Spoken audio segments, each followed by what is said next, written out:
I've always enjoyed collecting PlayStation trophies. I get that sense of achievement that drives me to play a game again just to get that sweet platinum trophy at the end. Recently, I looked at my list and I saw that I still have a lot of games to complete. I also made a promise to myself that I'll do 100% completion of the games that I'll buy moving forward. So I figured I'll keep track of my platinum trophy collection here on YouTube. I still consider myself new to this because I only have less than 20 platinums as of this time, and some of them are Telltale games. For now, I'll commit to cleaning up my backlog of games, and I'm gonna share my experience for each game that I complete. I'll even share some tips and tricks that I find along the way. So in this video, I'll share my experience on how I got the platinum for Resident Evil 3. So what are we waiting for? Let's get to it.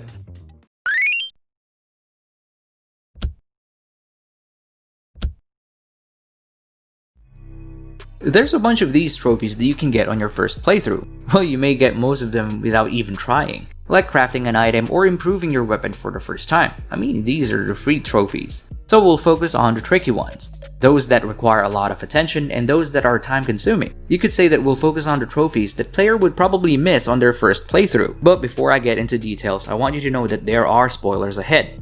I really tried to make this spoiler free, but come on, if we're talking about trophies, there will be spoilers. So if you haven't finished the game, it's best to watch this later instead.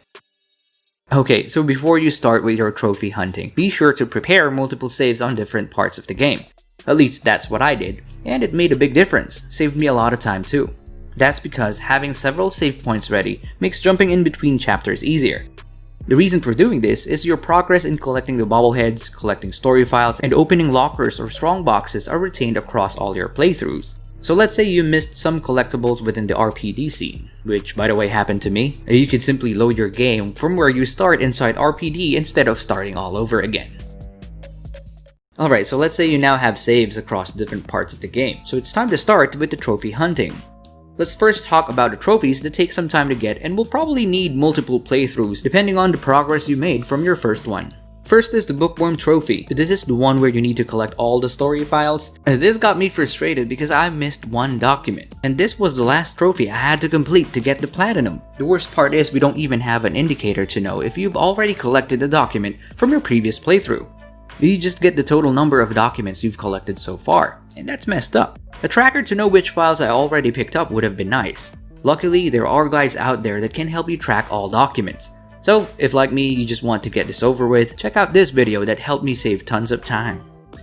Next up is the Goodbye Charlie Trophy. To get this, you need to destroy all 20 bubbleheads that are scattered throughout the game. And like the Bookworm Trophy, we don't have a tracker of which bubbleheads you've already destroyed. But the difference here is when you destroy a specific bubblehead, you won't see it again on your next playthrough. So somehow that's better than collecting every document all over again. I was able to compile all the locations of the bubbleheads, so if you need help on this part, check out the link to the video above. It would also support the channel big time. Next up is the Master of Unlocking Trophy. This requires you to unlock all safe, lockers, and strong boxes. There's a lot of these that you can miss on your normal playthrough, because most of them requires backtracking to specific areas. This is another time-consuming trophy to achieve, but completing this gives you access to other trophies like fully upgrading your inventory and collecting weapon attachments. What's cool about this challenge is it's connected to other trophies, because completing the challenge will also add progress to your other goals. Now for the trophies that may seem difficult, but you can actually get these easily. I basically cheesed my way just to get the trophies. What I'm talking about are the Minimalist, I might need these later, and Sprinter. And just to add, when you complete Sprinter, you'll also get the Sensational Work Trophy, which is awarded when you complete the game with rank S. By the way, getting all these trophies in one playthrough earns you loads of points. I actually got my Infinite Assault Rifle this way. After that, the rest of the challenges and higher difficulties got easier to complete. Well, going back to the trophies, you can easily get these by starting a game in assisted mode. Sounds simple enough, right? Well, yeah, it is simple. However, you need to be mindful of the item layout within the game, so there's no need for you to open an item box. And you heal over time in assisted mode, which is super helpful because you're not supposed to use any herbs or healing items, except the scene where Jill gets injected by the parasites. You're also equipped with an assault rifle from the beginning. With that, you're pretty much all set to get the said trophies without breaking a sweat. Anyway, the last batch of trophies we'll talk about here are the difficulty-based challenges. On the previous remake, Resident Evil 2, Hardcore is the highest level of difficulty. But with the presence of infinite ammo guns that you can unlock with ease, and the short overall gameplay, hardcore seemed like a walk in the park. In short, it pales in comparison to hardcore mode of Resident Evil 2. So that's probably why Capcom added Nightmare and Inferno mode. But you know, even with these two modes, if you have the infinite rocket launcher, you'll reach the end of the game in less than an hour. Yeah, these challenges are harder than the last one before it, but if you already have all items from the store, or even just the rocket launcher, you can get most of these trophies in one go. Well, except for one, at least that's what I think, and that's finishing Inferno mode with a ranking of S.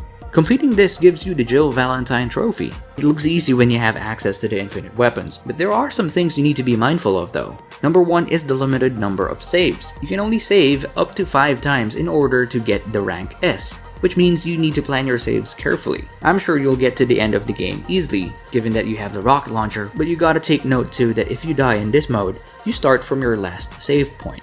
What I suggest here is only use a save for those crucial moments depending on which parts of the game you're having trouble with. For me, that's the scene where the giant head falls and rolls towards Jill, which is why I always make a save on the kendo gun shop. That was too close. You were almost a Jill sandwich. You're right. Barry, thanks for saving my life. And then there's the third thing you need to remember, and that is holding on to one of your saves until you reach the room before the Nemesis Stage 3 fight. Maybe Nemesis Stage 3 is the only real threat you'll face in Inferno mode, everything else are just jump scares and turbo zombies running towards you. There's one thing that can help you with this fight though, and that is the Field Combat Manual.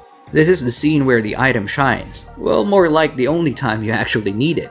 What I'm saying is, you gotta have this if you want a shot in completing the challenge. Basically, the Field Combat Manual increases the window for Jill to perform a perfect dodge, so make sure you bring this along for the fight, okay? Cause you know, if you're a casual player like me, you need any help you can get. Infinite rocket launcher, Field Combat Manual, defense, recovery, and assault coins. Bring everything you got, and with a lot of patience, and maybe countless number of times you saw the "you are dead" screen, you'll eventually get the timing to dodge all these monstrous attacks, and then fire back with everything you've got. One last thing I want to share here is, you need to be mindful of your overall game time. This can be seen at the top corner when you pause the game. Yeah, I know getting rank S in Inferno can be confusing, so here, let's do a quick recap. To get rank S, you should complete the game in less than 2 hours, and then you can only save up to 5 times. The number of deaths doesn't matter, and we're allowed to use cheats from the item shop. So just keep in mind that whenever you lose, you'll spawn back to your last save point.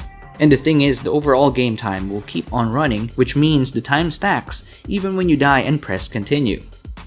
So to counter this, if you find yourself losing a lot to a specific part of the game, like this fight, go back to the title screen and load your last save instead of choosing continue. That way you can avoid adding the time spent from your failed attempts to your overall game time. So there, I think those are what you need to know to get rank S in Inferno. Getting the platinum for this gave me a rewarding feeling, which is the same with getting it from other games that I played. It did feel that I experienced everything the game has to offer, but I also feel that there was something missing. Maybe because the overall game experience was very short. It was fun, you know, but I wish there were more stuff that we can do. I really like the game, I'm also a fan of the series, but this installment, I'm kinda sad to say this, but this game is missing something. I just can't put my finger on it, but that's what I feel right now. Well, to sum it up, I'm glad to add this in my collection of platinums. There were some challenges, and yes, it felt great overcoming the challenges, but I also felt that Capcom could have added more content for the game. And that's pretty much what I wanted to share in this video. Did you also get the same experience? And if you're someone who's just planning to get it, do you think it's worth the effort? Anyway, let us know what you think by leaving a comment below. I would also love to hear your suggestions for any game where I can get another platinum trophy. If you enjoy video game content like this, be sure to hit like and subscribe to help the channel grow. Thank you for watching, and I'll see you guys next time.